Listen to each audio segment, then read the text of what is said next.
Muito bem, voltando aqui ao nosso assunto sobre alcoolismo, nosso segundo vídeo no nosso bate-papo com o psicólogo no canal do YouTube. No primeiro vídeo a gente falou um pouco sobre a descrição, né, sobre a conceituação, melhor dizendo, né, a respeito do alcoolismo. E nesse segundo vídeo eu queria falar um pouco sobre algumas características que envolvem o alcoolismo na pessoa. Existe uma série de fatores, como eu havia dito, impacto na saúde, do reconhecimento do alcoolismo enquanto doença. Só para vocês terem uma ideia, na Organização Mundial da Saúde, ele já é reconhecido desde 1967. Não que o alcoolismo não exista antes, mas enquanto ideia de ter um tratamento, né, organizado, com todo o aporte que a medicina ou que a saúde possa oferecer. Você tem, no caso do Brasil, uma prevalência aí de 70%, quer dizer, 10% da população aí apresenta esse adoecimento. Desses 10%, 70% são homens e 30% são as mulheres. E tal qual algumas doenças aí da vida moderna, como por exemplo o estresse, ou mesmo o estresse quando se torna um quadro de adoecimento, né? A gente explicou bem isso lá no primeiro vídeo desse canal, que é sobre como lidar com estresse. Mas doenças do coração, por exemplo, que eram tidas como doenças masculinas, da mesma forma que esse índice aumentou para as mulheres nos últimos anos, a mesma coisa tem ocorrido com o alcoolismo. As mulheres são 30%, mas estão cada vez mais aumentando esse quadro. E um outro fator também que acaba gerando, eu falei muito por cima no vídeo anterior sobre os aspectos emocionais, né? Mas eles também está muito associado à falta de manejo em relação ao estresse, a questão emocional que impacta também, né, junto ao alcoolismo, tem muito a ver com a angústia, né, a falta de habilidade em lidar com seus conflitos afetivos, a fuga da realidade, né, quando o álcool ele acaba gerando também, dependendo do tipo de uso que a pessoa faz, quadros de alucinação, né? E deixando manifestar muito mais o universo da vontade e do desejo, isso de uma certa forma contribui para um rompimento com os fatores externos que nos dão uma dimensão do real, né? Ficando muito no mundo da fantasia. O álcool que ele acaba impactando esse tipo de sensação no indivíduo. E também pessoas com dificuldades tanto na vida profissional como na vida financeira e, como já dito, aspectos mais dos seus conflitos internos emocionais. Então, esses fatores eles acabam sendo uma porta de entrada, né? Um facilitador para a instalação da doença. Para quem às vezes fica um pouco preocupado, será que eu estou usando bem? Será que eu não estou? Será que eu tenho algum quadro? Existem algumas perguntas que a Organização Mundial da Saúde coloca que vale como norteador para que a pessoa possa fazer uma autoavaliação, né? Dentre as perguntas se destacam assim: se você pudesse se fazer, você já sentiu a necessidade de diminuir o uso da bebida alcoólica? Ou seja, você já teve prejuízos na sua vida pessoal, na sua vida afetiva ou profissional que te induzisse ao pensamento sobre o uso? Você, por exemplo, fica irritado quando alguém reclama ou aponta que você está fazendo uso exagerado da bebida? Você, por exemplo, já se sentiu culpado por beber? Ou você já ingeriu álcool logo pela manhã? Então, eles colocam a ideia que essas perguntas, se você respondeu uma delas, né, elas pedem para que você acenda o sinal amarelo e possa ficar atento, com a possibilidade de se estar facilitando um caminho para o adoecimento do alcoolismo, né?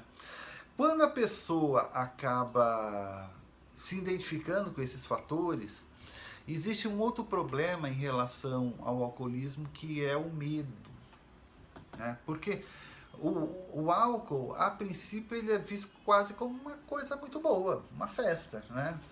Porque eu me sinto aceito socialmente, eu me divirto, eu tenho um bom desempenho profissional, eu tenho um bom desempenho na minha relação afetiva, as pessoas gostam de mim porque eu fico mais alegre, mais divertido, mais espontâneo. Então, quando se pensa na ideia de que, olha, você está fazendo um mau uso, ou você está com um quadro preocupante em relação ao uso da bebida, as pessoas têm medo de que, ao parar de beber, elas vão perder a amizade, vão perder o seu convívio social, né? As pessoas vão ter perdas de desempenho no seu trabalho. Por exemplo, tem um filme bem interessante que é antigo já, né? Mas ele fez muito sucesso, do Jim Carrey, chamado O Máscara. E o Máscara, eu vejo a Máscara um pouco como uma explicação do uso do álcool, né? O álcool, ele não introduz sentimentos nas pessoas, né? Às vezes tem aquela ideia de que você vê pessoas que exageraram no uso do álcool e elas ficam agressivas, ou você vê pessoas que ficam alegres demais, ou ficam corajosas demais, ou ficam emotivas demais, enfim. Não existe uma substância, que nem eu falei no vídeo do Face, de que assim, olha, eu vou tomar cerveja, cerveja vai me deixar alegre. Eu vou tomar uísque, o uísque vai me deixar poderoso. Eu vou tomar vodka e eu vou ficar brigão. Eu vou tomar vinho e vou ficar sexy. Ou eu vou, sei lá o que eu vou tomar que eu vou ficar de tal jeito. Não existe isso, né? Na verdade, o que existe é uma exacerbação daquilo que você tem já dentro de si. Então, naquele filme O Máscara, o cara, ele tinha dentro de si toda uma coisa de humor, ele tinha algo de espontaneidade, de querer ser alegre, de querer se divertir, e não conseguia por uma série de medos de aprovações e tudo mais. E quando ele botava a máscara, ele ficava aquela pessoa fantástica que todo mundo gosta. Quando, num determinado momento, essa máscara cai nas mãos de um bandido, o bandido, ele não fica igual o Máscara primeiro, né? Ele vira um monstro mafioso de marca maior, quer dizer, ele simplesmente enalteceu o sentimento que ele já tinha. Então, eu gosto muito de poder dar esse exemplo, porque as pessoas às vezes que aparecem com um certo medo, mas se eu mudar de hábito, se eu parar de beber, ou se eu não fizer mais uso dessa substância, será que então eu não vou ter mais amizade? Será que eu não vou ter mais confiança? Será que eu não vou mais saber o que fazer? Eu vou olha, tudo isso você já sabe. Está dentro de você. Você apenas acreditou que o uso dessa substância... que quem fazia isso não era você, quem fazia a substância não faz nada. Quem faz é você sempre. Você só precisa aprender a fazer as mesmas coisas sem o uso da substância. Isso eu estou falando para quem já está com um quadro aí de comprometimento com o uso da bebida, né?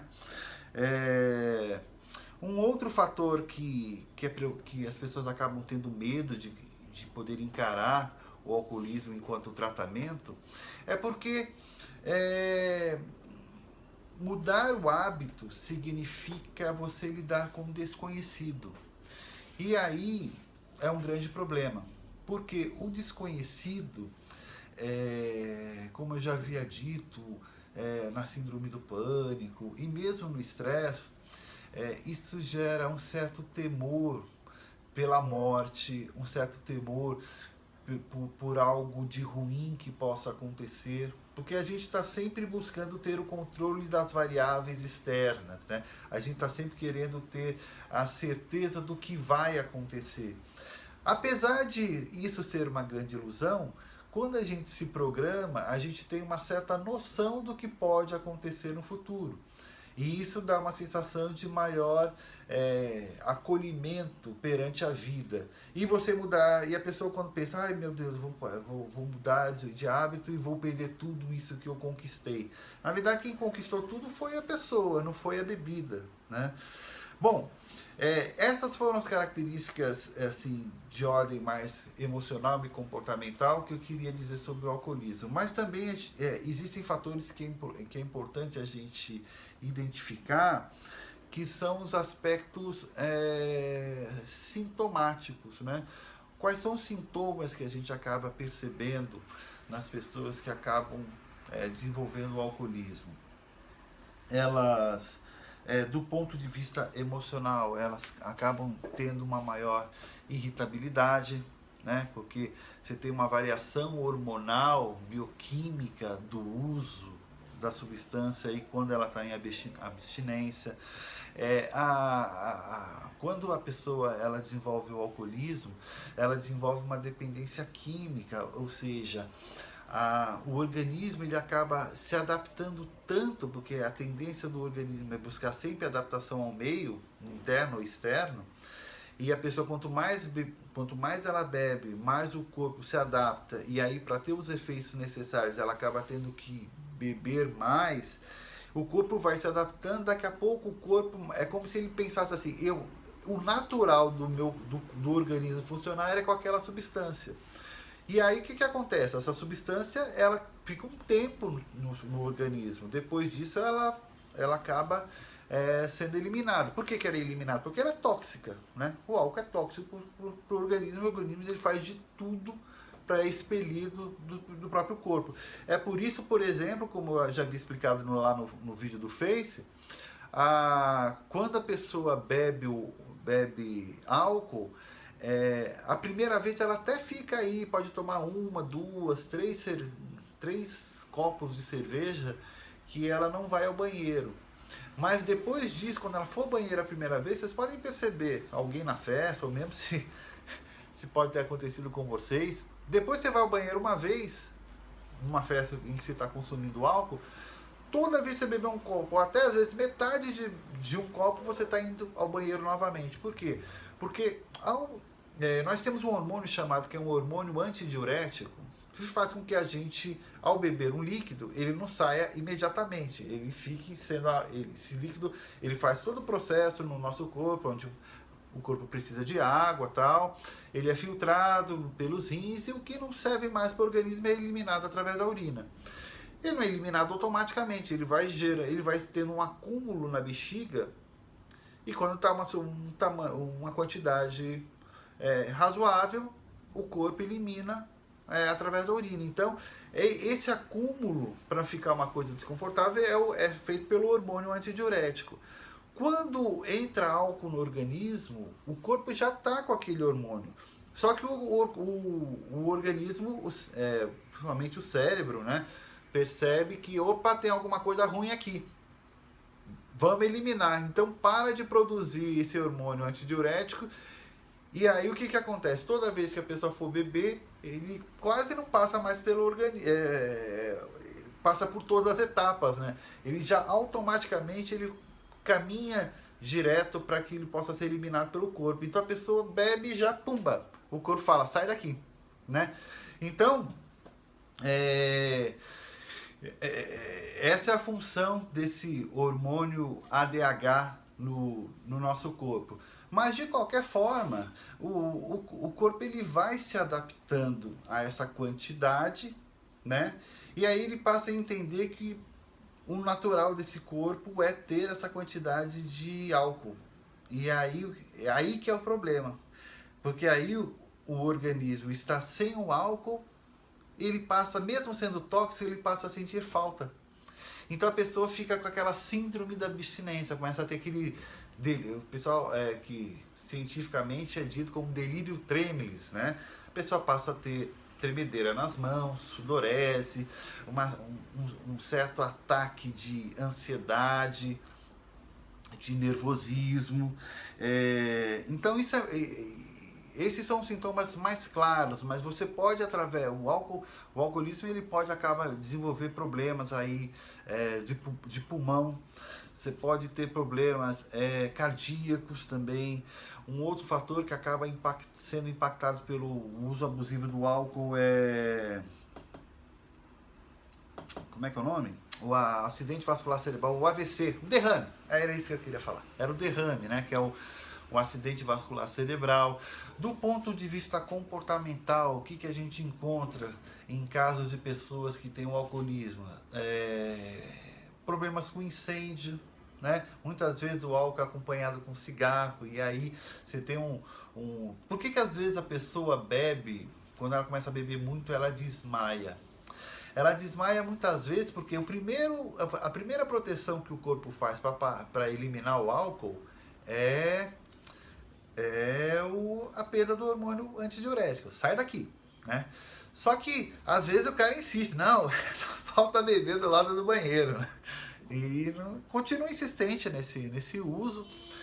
Então o álcool que ele é depressor do sistema nervoso central, né? Ele diminui as ações do nosso cérebro. O nosso corpo ele é muito inteligente. Ele fala assim, ó, esse negócio aqui não tá, o cara tá louco, tá bebendo demais, tá fazendo mal, apaga esse indivíduo para ele parar de beber.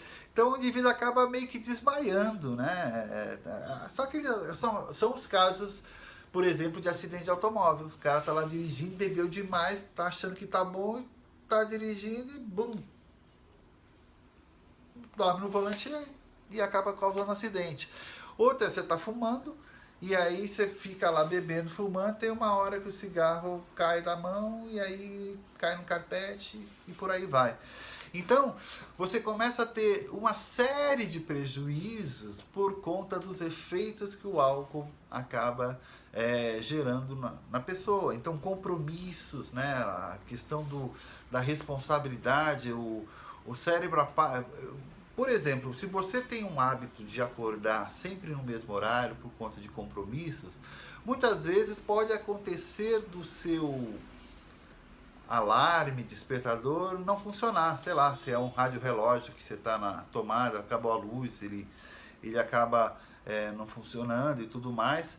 Só que no caso, em condições normais, muitas vezes o alarme não toca, mas a gente tem um regulador interno que te acorda. Você olha, está na hora de você ir para o trabalho, está na hora de você ir para o seu compromisso. Com a questão do álcool, você tem lá, você pode botar 3 despertadores que muitas vezes a pessoa não acorda. Então ela acaba perdendo o seu ar de responsabilidade, né? Porque ela está em outro patamar, ela está num patamar mais da sua vontade e não da responsabilidade. Bom, que mais que pode acontecer? Eu falei de acidentes, né?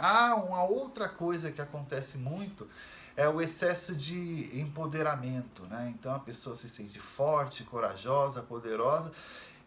Em época de férias, o que mais acontece, né, em lagos, em piscinas, em praias, é afogamento, né? Porque a pessoa acha que está podendo, vou nadar até tal pedra, vou nadar até aquele lugar e tudo mais, ou faz aposta, né? Duvido de você nadar até lá. Ok, a pessoa pode até conseguir nadar até lá, só que quando você vai, você tem que voltar. E muitas vezes a pessoa não se dá conta que para voltar, às vezes ela se esforçou demais para ir, né? E para voltar tem que ser ela mesma. Então ela começa a fraquejar e começa a engolir água, começa a ficar apavorada, e tem muitos afogamentos por conta disso. Então às vezes acontece, você está nadando e algo de estranho surge, sei lá, um bicho ou um plástico. Em condições normais, você procura dentro da... lembra quando o estresse ele é um facilitador? Você acaba ficando com maior foco, com maior atenção, e você consegue ter uma resposta adequada para você sair daquela situação de perigo, né? de de desconforto. Com o álcool, a pessoa acaba entrando num alto índice de ansiedade, de preocupação, isso pode entrar num quadro de pânico e a pessoa pumba. Não dá uma resposta adequada, você está no meio da água e a pessoa acaba se afogando. Então são inúmeros os prejuízos, as características de ordem tanto física, emocional e comportamental que o álcool pode impactar nas pessoas. Eu vou agora dar uma pausa no nosso vídeo e no terceiro vídeo eu vou encerrar falando um pouco do aspecto que envolve as pessoas próximas a alguém que tenha, ou alguma família que tenha algum membro com a dependência química do álcool, e também falar de algumas dicas de como se pode enfrentar, combater esse quadro de adoecimento, ok? Então, até daqui a pouco, já já eu volto.